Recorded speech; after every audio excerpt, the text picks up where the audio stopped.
പിതാവിൻ്റെയും പുത്രൻ്റെയും പരിശുദ്ധാത്മാവിൻ്റെയും നാമത്തിൽ ആമേൻ. എല്ലാവർക്കും നല്ല സുപ്രഭാതം. നമ്മൾ ഈ ദിവസം കർത്താവിൻ്റെ കൂടെ പങ്കിട്ട് വാങ്ങിക്കുകയാണ്. ഈ ദിവസത്തിന് അവകാശം മോഹരിമാകാൻ ദൈവം നമ്മൾ അനുഭവിച്ചു. ഇന്നലെ രാത്രി നമ്മുടെ കൂടെ കിടന്നുറങ്ങിയ ഒത്തിരി പേര് ഇന്ന് ഇല്ല. ഇപ്പോൾ ദിവസം എപ്പോഴും ഒരു ദാനമാണെന്ന് ഓർക്കണം.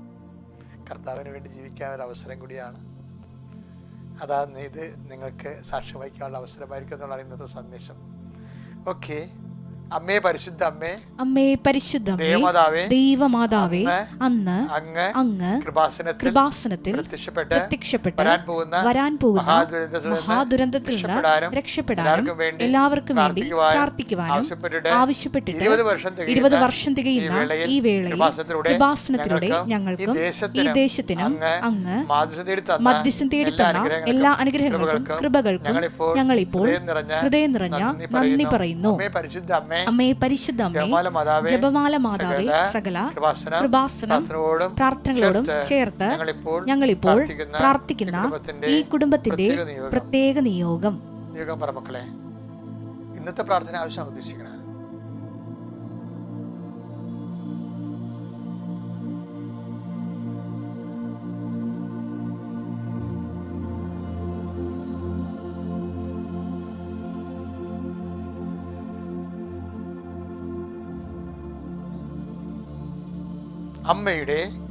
അമ്മയുടെ പ്രത്യക്ഷീകരണത്തിന്റെ ഈ ദ്വാദശക വേളയിൽ ഞങ്ങൾക്ക് സാധിച്ചു തരുവാൻ കനിയണമേ. വിശ്വാസ പ്രമാണം.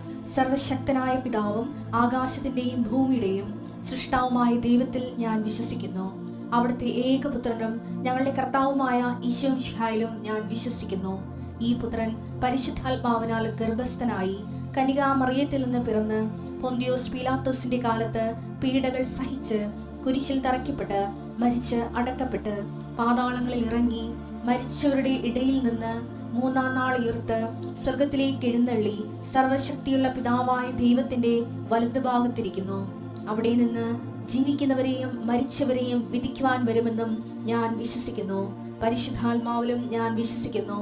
വിശുദ്ധ കത്തോലിക്കാ സഭയിലും പുണ്യവാന്മാരുടെ ഐക്യത്തിലും പാപങ്ങളുടെ മോചനത്തിലും ശരീരത്തിന്റെ ഉയർപ്പിലും നിത്യമായ ജീവിതത്തിലും ഞാൻ വിശ്വസിക്കുന്നു. ആമേൻ. സ്വർഗ്ഗസ്ഥനായ ഞങ്ങളുടെ പിതാവേ, അങ്ങയുടെ നാമം പൂജിതമാകണമേ. അങ്ങയുടെ രാജ്യം വരണമേ. അങ്ങയുടെ തിരുമനസ് സ്വർഗത്തിലെ പോലെ ഭൂമിയിലും ആകണമേ. അന്നു വേണ്ടുന്ന ആഹാരം ഇന്ന് ഞങ്ങൾക്ക് തരണമേ. ഞങ്ങളോട് തെറ്റ് ചെയ്യുന്നവരോട് ഞങ്ങൾ ക്ഷമിക്കുന്നത് പോലെ ഞങ്ങളുടെ തെറ്റുകൾ ഞങ്ങളോടും ക്ഷമിക്കണമേ. ഞങ്ങളെ പ്രലോഭനത്തിൽ ഉൾപ്പെടുത്തരുതേ, തിന്മയിൽ ഞങ്ങൾ രക്ഷിക്കണമേ. ആമേൻ. കർത്താവ് അങ്ങയുടെ കൂടെ സ്ത്രീകളിൽ അങ്ങ് അനുഗ്രഹിക്കപ്പെട്ടവളാകുന്നു. അങ്ങയുടെ ഉദരത്തിൻ ഫലമായി ഈശോ അനുഗ്രഹിക്കപ്പെട്ടവനാകുന്നു. പരിശുദ്ധ മറിയമേ, തമ്പുരാന്റെ അമ്മേ, പാപികളായ ഞങ്ങൾക്ക് വേണ്ടി ഇപ്പോഴും ഞങ്ങളുടെ മരണസമയത്തും തമ്പുരാനോട് അപേക്ഷിക്കണമേ. ആമേൻ. ഫീഡിംഗ് പേരിലേക്ക് വരികയാണ്. കർത്താവിൻ്റെ തിരുസന്നിധിയിലേക്ക് ഇത് മുഴുവനായിട്ട് സമർപ്പിക്കുകയാണ്. നമ്മുടെ ജീവിതത്തെ ദിവസം കർത്താവിൻ്റെ ഉന്നതമായ നാമത്തിന് സ്തോത്രം ചെയ്യുന്നു.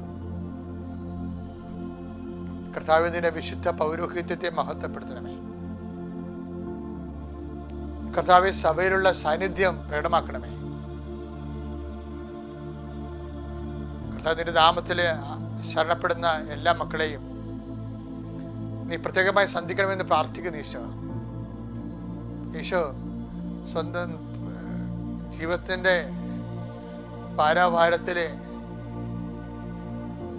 തുഴഞ്ഞ് കൈ രണ്ടും തളർന്ന് ആരും സഹായത്തിനില്ലെന്ന് അന്താളിപ്പോടെ നോക്കുന്ന അനേകം മക്കൾ ഇന്ന് ഉണർന്നിട്ടുണ്ട്. ഈശോയെ, അവരെ സന്ധിക്കാൻ വേണ്ടിയാണ് ഈ പ്രാർത്ഥനകൾ നടത്തുന്നത്. പ്രത്യേകിച്ച് അങ്ങനെയുള്ളവരെ ഈ പ്രാർത്ഥനയുടെ ശക്തിയാൽ സന്ധിക്കണം പ്രാർത്ഥിക്കുന്ന കർത്താവേ, ജീവിതത്തിൻ്റെ ഓരോ മനുഷ്യർക്കും ഇത് നിങ്ങൾക്ക് ആവശ്യമാണെന്ന് എൻ്റെ സ്വർഗസ്ഥനായ പിതാവ് അറിയുന്നുവെന്ന് കർത്താവേ നീ പറഞ്ഞല്ലോ. ഈശോയെ, അങ്ങയുടെ മക്കളുടെ ആവശ്യങ്ങളിൽ അങ്ങ് സത്താലുവാണ്. ഈശോ മാത്രമല്ല, പരപിതാവും സത്താലുവാണ്. അതാണ് ഞങ്ങളുടെ ഒരു ആശ്വാസം. ഈശോയെ, ഓരോ ആവശ്യങ്ങളുടെ സമ്മർദ്ദത്തിൽ സങ്കടപ്പെട്ട് ഞെരിയുന്ന മക്കളെ അവിടെ കഴിവുകൊണ്ട് തന്നെ അവർക്ക് രക്ഷപ്പെടാൻ നിവൃത്തിയില്ലെങ്കിൽ എൻ്റെ അമ്മയെ പരിശുദ്ധമ്മ ദേവമാതാവേ, അവർക്ക് സ്വന്തം അമ്മയായിക്കൊണ്ട് അവരെ കൈപിടിച്ച് ഉയർത്തണമെന്ന് പ്രാർത്ഥിക്കുന്നു.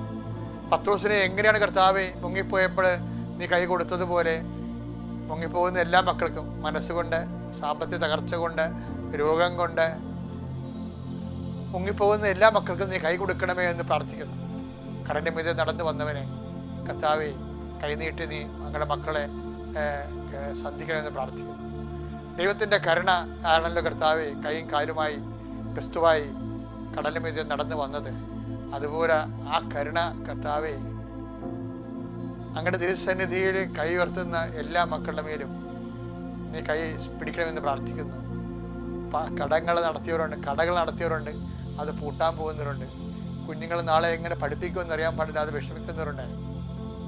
ബന്ധുക്കളും സ്വന്തപ്പെട്ടവരും ഒക്കെ കരകയറുമ്പോഴും അവർ തിരിഞ്ഞു നോക്കാതിരിക്കുമ്പോഴും അതിൻ്റെ പേരിൽ ഒറ്റപ്പെട്ടു പോകുന്ന അവസ്ഥകളിൽ വിഷമിക്കുന്ന അനേകം മക്കളുണ്ട്. ഈശോയെ ചുറ്റിപിടിച്ച് ജപ്തിയായി പോകുന്നവരുണ്ട്, അടക്കാൻ പറ്റാത്തതിൻ്റെ പേരിൽ ജപ്തിയായി പോകുന്നവരുണ്ട്. ചില വാടകക്കാർ കയറിയിട്ട് വാടകയ്ക്ക് ഇന്ന് ഇറങ്ങിപ്പോകാത്തവരുണ്ട്. അതിൻ്റെ പേരിൽ അത് കൊടുക്കാനും പറ്റുന്നില്ല, കുടുംബത്തിലെ പുതിയ ചിലവുകൾ നടത്താനും പറ്റുന്നില്ല. അങ്ങനെ പ്രയാസപ്പെടുന്നവരുണ്ട്. വഴിയില്ലാത്തവരുണ്ട്. നടന്ന് കയറാനുള്ള വഴി ഇല്ലാത്തതുകൊണ്ട് കല്യാണം നടക്കാത്തവരുണ്ട്.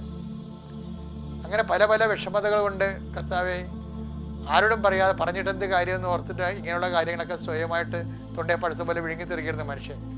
പക്ഷേ ഇന്ന് ഉടമ്പടി എല്ലാത്തിനും സമാധാനം മാതാവ് അതിലൂടെ പറയുന്ന കാരണം ആ വിശ്വാസത്തിൽ ഉടമ്പടി എടുത്തിരിക്കുന്ന എല്ലാ മക്കൾക്കും അവരെന്താണ് എഴുതി വെച്ചിരിക്കുന്നത് അതിൻ്റെ മേൽ ദൈവഹിതമാണെങ്കിലും ആ ദൈവമേ ആ വിഷയത്തിനും ഇടപെടണമെന്ന് പ്രാർത്ഥിക്കുന്നു. ഇന്ന് ഇടപെടണമെന്ന് പ്രാർത്ഥിക്കുന്നു. കർത്താവെ സാക്ഷ്യം പറയാൻ മക്കൾക്ക് സാധിക്കുന്ന വിധത്തിലുള്ള അടയാളങ്ങൾ നൽകി അവരെ അനുഗ്രഹിക്കണം പ്രാർത്ഥിക്കുന്നു. രോഗങ്ങൾ കർത്താവ് വിദേശ മക്കൾ ജോലിക്ക് അവരെ പഠിക്കാൻ പോയി, കുടുംബത്തിൽ 10-40 വർഷം കടമായി. പക്ഷേ അവർക്ക് അവിടെ പഠിക്കുന്ന സ്ഥലത്ത് ജോലി കിട്ടണില്ല. അവർ തിരിച്ചു പോരേണ്ടി വരുന്ന അവസ്ഥയിൽ എന്ത് ചെയ്യും ദൈവമേ? അതിവിടെ അവർ ജീവിച്ചതിനേക്കാൾ കഷ്ടമായ ഒരു സാഹചര്യത്തിലേക്ക് അവർ പോയിക്കൊണ്ടിരിക്കുന്നു. അങ്ങനെയുള്ളവരെ ഇന്ന് നീ സന്ധിക്കണം പ്രാർത്ഥിക്കുന്നു. ഇത് ഇന്നത്തെ പ്രാർത്ഥന, ഇന്നത്തെ നിയോഗമാണ് കർത്താവ്. ഇങ്ങനെ ഓരോ വിഷയങ്ങൾ കുടുംബത്തിൻ്റെ മെയിൻ്റെനൻസ് നടക്കാത്ത കാരണം ക്ഷുദ്രജീവികൾ കയറിയും പലതരത്തിലുള്ള പഴുതാരകളും പലതരത്തിലുള്ള ഹിംസജീവികളൊക്കെ കയറി ഉറങ്ങാൻ പോലും പറ്റാത്ത ആൾക്കാരുണ്ട്. ഈശോയെ അവരെ അതെല്ലാം കൊണ്ട് സഹിച്ച് ആര് സഹിക്കും, ആര് രക്ഷപ്പെടുത്തും എന്നൊക്കെ വിചാരിച്ചുകൊണ്ട് മനസ്സ് നിലവിച്ച് അങ്ങനെ ജീവിക്കുന്നവരുണ്ട്. ഇങ്ങനെ എല്ലാ മക്കളെയും ഈ പ്രാർത്ഥനയിൽ ഞങ്ങൾ ഓർക്കുന്ന നിർത്താവേ അവരെല്ലാം സന്ധികളെ പ്രാർത്ഥിക്കുന്നു. ഗർഭിണികളെ അമ്മ കാണിച്ചു തരുന്നുണ്ട്. ഈ സമയത്ത് അവർക്ക് വേണ്ടി പ്രാർത്ഥിക്കാൻ ആവശ്യപ്പെടുന്നുണ്ട്. പക്ഷേ പ്രായമായിട്ട് ഗർഭിണികളെ അവരെ കാണിച്ചു തരുന്നുണ്ട്.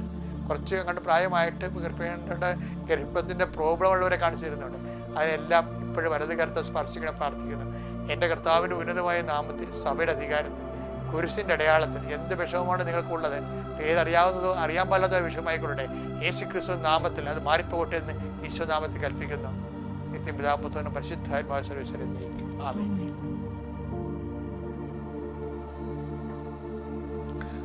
ഓക്കെ, എൻ്റെ പ്രിയപ്പെട്ടവരെ, നമ്മൾ ഇന്ന് വായിക്കുന്ന സുവിശേഷം ഡിസംബർ 4-ാം തീയതി ബുധനാഴ്ചയാണ്. വിശുദ്ധ ലൂക്കായുടെ സുവിശേഷം 21:13, നടപടി പുസ്തകത്തിൽ 1:8. 21:10 വായിക്കാൻ വിശുദ്ധ ലൂക്കാ സുവിശേഷം. നിങ്ങൾക്ക് ഇത് സാക്ഷ്യം നൽകുന്നതിനുള്ള അവസരമായിരിക്കും. നിങ്ങൾക്കിത് സാക്ഷ്യം നൽകുന്ന അവസരമായിരിക്കും. ഓക്കെ, ഇനി നടപടി 1:8 വായിച്ചേ. എന്നാൽ പരിശുദ്ധാത്മാവ് നിങ്ങളുടെ മേൽ വന്നു കഴിയുമ്പോൾ നിങ്ങൾ ശക്തി പ്രാപിക്കും. ജെറുസലേമിലും യൂദയ മുഴുവനിലും സമരിയായിലും ഭൂമിയുടെ അതിർത്തികൾ വരെയും നിങ്ങൾ എനിക്ക് സാക്ഷികളായിരിക്കുകയും ചെയ്യും. ശരിക്കും പറഞ്ഞാലേ സഭ എന്തിനു വേണ്ടിയാണ് ആൾക്കാരെ ട്രെയിൻ ചെയ്യേണ്ടത്? കുദാശകൾ മാതൃകയായിട്ട് ജീവിക്കാൻ വേണ്ടി മാത്രമാണോ? അല്ല, നമ്മൾക്ക് പരിശീലനം ലഭിക്കേണ്ടത് സാക്ഷികളായിരിക്കാനാണ്. വേദപാഠത്തിൻ്റെ ലക്ഷ്യം എന്താണ്? സാക്ഷ്യമാണ്. ദൈവം നമ്മളുടെ മുമ്പിൽ അന്വേഷിക്കുന്നത് എന്താണ്? സാക്ഷ്യമാണ്. കർത്താവിൻ്റെ വിശുദ്ധമായ രക്തത്തിൽ വസ്ത്രം കഴുകി വെളുപ്പിച്ച സാക്ഷികളെക്കുറിച്ച് പറഞ്ഞുകൊണ്ടാണ് വെളിപാടിൻ്റെ പുസ്തകം അവസാനിക്കാൻ പോകുന്നത്. അപ്പം നിൻ്റെ മനസ്സിലെപ്പോഴും ഉണ്ടാകേണ്ടത് നിൻ്റെ സ്പിരിച്വാലിറ്റി, ആധ്യാത്മികത എന്ന് പറയുന്നത് അതിൻ്റെ മൂല്യം ഓരോ ദിവസവും വർദ്ധിക്കണം. എങ്ങനെ വർദ്ധിക്കും? സാക്ഷികളായിക്കൊണ്ട് വർദ്ധിക്കത്തുള്ളൂ.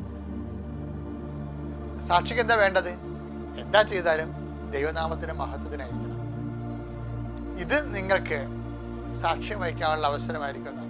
അപ്പോൾ നമ്മുടെ ജീവിതത്തിൽ ഉണ്ടാകുന്ന നെഗറ്റീവാണ് കൂടുതൽ സാക്ഷ്യം വഹിക്കാൻ നമ്മളെ സഹായിക്കുന്നത്. അപ്പോസ്തലന്മാരുടെ പീഡനങ്ങളും ഞെരുക്കങ്ങളെക്കുറിച്ച് പറഞ്ഞതിന് ശേഷം ഈശോ പറയണത് ഇത് നിങ്ങൾക്ക് സാക്ഷ്യം വഹിക്കാനുള്ള അവസരമായിരിക്കും. അപ്പോൾ നമുക്ക് ലഭിക്കുന്ന അവഗണന, നമുക്ക് ലഭിക്കുന്ന നിരാകരണം, നമുക്ക് ലഭിക്കുന്ന രോഗങ്ങൾ, നമുക്ക് ലഭിക്കുന്ന ഒറ്റപ്പെടലുകൾ, അതെല്ലാം ക്രിസ്തുവിൻ്റെ കൂടെ കൂട്ടിവെക്കണം. എന്നിട്ട് ക്രിസ്തുവിനെ സംവഹിക്കണത്, ക്രിസ്തുവിൻ്റെ പീഡാനുഭവങ്ങളെ നമ്മൾ ഏറ്റുപറയണതും അവൻ്റെ പീഡാനുഭവങ്ങളെയും മരണത്തെയും പ്രഖ്യാപിക്കുന്നതും നമ്മുടെ ഇതുപോലെയുള്ള ശാരീരികവും മാനസികവുമായിട്ടുള്ള പല സങ്കടകരമായ അവസ്ഥകളിലൂടെ കടന്നു പോകുന്നതാണ്. അപ്പോൾ ക്രിസ്ത്യാനിയെ ഒരു ക്രിസ്തു വിശ്വാസം സംബന്ധിച്ചിടത്തോളം എല്ലാം ഇത് എന്നാ പറയണത്, ഇത് നിങ്ങൾക്ക് സാക്ഷ്യം വഹിക്കാനുള്ള അവസരം ലഭിക്കും. അപ്പം നമ്മൾക്ക് ലഭിക്കുന്ന അവസരങ്ങൾ, ഇപ്പം നിൻ്റെ ജീവിതത്തിൽ സാധാരണ നീ ഒരു ഭർത്താവാണ്, അല്ലെങ്കിൽ നീ ഒരു ജോലിക്കാരനാണ്, അല്ലെങ്കിൽ നീ ഒരു വിദ്യാർത്ഥിയാണ്, അല്ലെങ്കിൽ നീ ഒരു വീട്ടമ്മയാണ്, ഇതായിക്കോട്ടെ. അപ്പം സാധാരണ വീട്ടിൽ അമ്മയെക്കാൾക്ക് ചിലപ്പോൾ നിനക്ക് ജോലിക്ക് തടസ്സമുണ്ടാകും, കഷ്ടപ്പാടുണ്ടാകും. സാധാരണ അപ്പന്മാരെക്കാൾ ഇരട്ടിപ്പണി ചിലപ്പോൾ നീ ചെയ്യേണ്ടി വരും, കുടുംബത്തിൻ്റെ പ്രാരാബ്ധങ്ങൾ കാരണം. ചിലപ്പോൾ സാധാരണ വിദ്യാർത്ഥികളെക്കാൾ നീ ചിലപ്പോൾ പഠിക്കേണ്ടി വരും. കാര്യം എന്ന് വെച്ചാൽ നിനക്ക് മനസ്സിലാകാത്തത് കൊണ്ടാണ്. ചിലക്ക് ഒറ്റ വായനക്ക് മനസ്സിലാകും. ഇപ്പം എനിക്കൊക്കെ ആണെങ്കിൽ കുറേ വായിച്ചാലേ മനസ്സിലാകും. അപ്പോൾ ഞാൻ ഇങ്ങനെ ഇരുന്ന് വായിക്കും, ഇതുവരെ വായന നിർത്തിയിട്ടുമില്ല. അപ്പോഴെന്താ അത് ഇപ്പം മറ്റുള്ളവർക്ക് നിസ്സാരമായിട്ട് ചെയ്യുന്ന പല കാര്യങ്ങളും നമ്മൾക്ക് കുറച്ച് ക്ലേശമാകും. ഈശോ പറഞ്ഞത് ഇത് നിങ്ങൾക്ക് സാക്ഷ്യം വഹിക്കാനുള്ള അവസരമായിരിക്കും. അതാണ് ഇത് നിങ്ങൾക്ക്. അപ്പം എന്തെങ്കിലും എക്സ്ട്രാ വന്നാൽ അതെല്ലാം സാക്ഷ്യത്തിൻ്റെ അവസരമായി ദൈവനാമ മഹത്വത്തിനെ കാഴ്ചവെക്കണം. അത് ഇന്നുവരെയാണ് കാഴ്ചവെക്കേണ്ടത്. നടപടി 1:8 പറയാൻ എന്താണ്? ഭൂമിയുടെ അതിർത്തികൾ വരെ. ഭൂമിയുടെ അതിർത്തി എന്ന് പറഞ്ഞാൽ എന്താ? അന്റാർട്ടിക്ക വരെ വല്ലതാണ്? അതൊന്നും അല്ല. നമ്മുടെ ജീവിതം എപ്പോൾ തീരുന്നു അപ്പം വരെ. അവസാനത്തെ വിശ്വാസമാണ് നമ്മുടെ. എപ്പോൾ നിലക്കുന്നു, നമ്മൾ എപ്പോൾ കിടപ്പിലാകുന്നു, എപ്പോഴും ഇങ്ങനെ നടന്നു പോകുന്ന ആൾ എപ്പോഴാണ് കിടന്നു പോണത്, അതാണ് നമ്മുടെ ഭൂമിയുടെ അതിർത്തി. അതുവരെ ക്രിസ്തുവിൻ്റെ സാക്ഷികളാകാൻ. അതുകൊണ്ട് കിട്ടുന്ന അവസരങ്ങളെ സാക്ഷ്യത്തിനെ ഉപയോഗിച്ചുകൊണ്ട് ക്രിസ്തുവിൽ വളരുക, ശക്തി പ്രാപിക്കുക, ദൈവത്തെ മഹത്വപ്പെടുത്തിക്കൊണ്ട് പുണ്യത്തെ പുരോഗമിക്കുക. Praise the Lord.